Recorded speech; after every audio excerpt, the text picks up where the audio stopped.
Cantonment నియోజకవర్గంలో రోడ్లు అధ్వాన్నంగా ఉన్నాయని చెప్పడానికి అతిశయోక్తి కాదు అని చెప్పి స్థానికులు చెప్తున్నారు. ముఖ్యంగా గడిచిన కొద్ది రోజులుగా ఈ రోడ్లకు సంబంధించి ఎస్కేఎస్ ఫ్లై టీవీ ద్వారా ప్రజా సమస్యలను ప్రజల ముందుకు తీసుకురావడం జరిగింది. అధికారులు కూడా గుర్తించి కొంత కొసమెరుపుగా వారు నామమాత్రంగా పనులు చేయడం జరిగింది.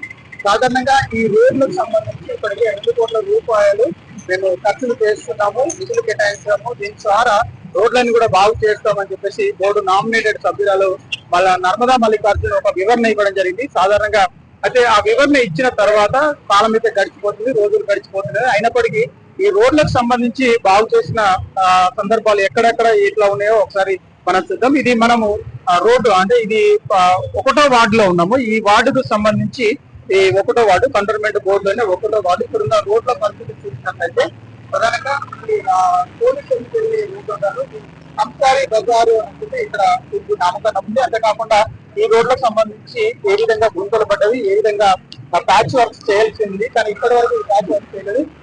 సుమారుగా 3 లేయర్లు కూడా లేచిపోయినప్పుడు కూడా ఇక్కడ ఎక్కడ ఎటువంటి మరమ్మతులు కూడా చేసిన పరిస్థితి కనిపించట్లేదు.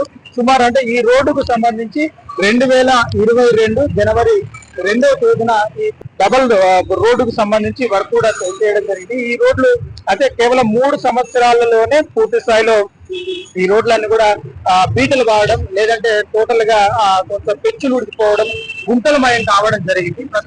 ప్రధానంగా ఈ రోడ్డు మనకు ఏదైతే మల్లారెడ్డి గార్డెన్ బ్యాక్ సైడ్ నుండి చంద్రారెడ్డి గార్డెన్ సంబంధించి పోలీసు ఇంటికి వెళ్లే దారి ఉంది. ఇక్కడ ఈ దారిలో పూర్తి స్థాయిలో గుంతలమయం కావడంతో వాహనదారులు తీవ్ర ఇబ్బందులు ఎదుర్కొంటున్నారు. ఇదే విషయంలో స్థానికంగా ఉన్న బోర్డు వైస్ ప్రెసిడెంట్ కానీ, లేదంటే మిగతా అధికారులు కానీ, రాజకీయ నాయకులందరూ కూడా ఈ పక్కనే ఉన్నారు. కానీ వీరికి సంబంధించి ఇక్కడ మాజీ మంత్రి మల్లారెడ్డి కూడా ఈ ప్రాంతంలోనే నివాసం ఉంటున్నారు. అయినప్పటికీ కూడా ఈ రోడ్లకు సంబంధించి యథావిధిగా ఈ రోడ్లో ప్రయాణం చేస్తుంటారు, కానీ ఈ రోడ్ల సమస్యలు పరిష్కారం చేయమని చెప్పి ఏ రోజు కూడా అడిగిన పరిస్థితి లేదు అని చెప్పి మనకు అర్థమవుతుంది. ఎందుకు అంటే ఈ రోడ్లో ప్రయాణికులు వేలాది మంది రోజు ప్రయాణం చేస్తుంటారు. వీటికి సంబంధించి ఇప్పటికే చాలా ఇబ్బందులు ఎదుర్కొంటున్నారు. అంటే కంటోన్మెంట్ బోర్డు పరిధిలో సుమారు 8 వార్డులు ఉన్నాయి. 8 వార్డులలో ఇదే పరిస్థితి ఉంది అని చెప్పి తెలుస్తుంది. ముఖ్యంగా ఈ రోడ్లను బాగు చేయాలి అని చెప్పేసి అధికారులను కోరుతున్నారు. ఇప్పటికైనా అధికారులు కానీ, బోర్డు నామినేటెడ్ సభ్యురాలు కానీ స్పందించి సత్వరంగా ఈ రోడ్లను మరమ్మతులు చేస్తే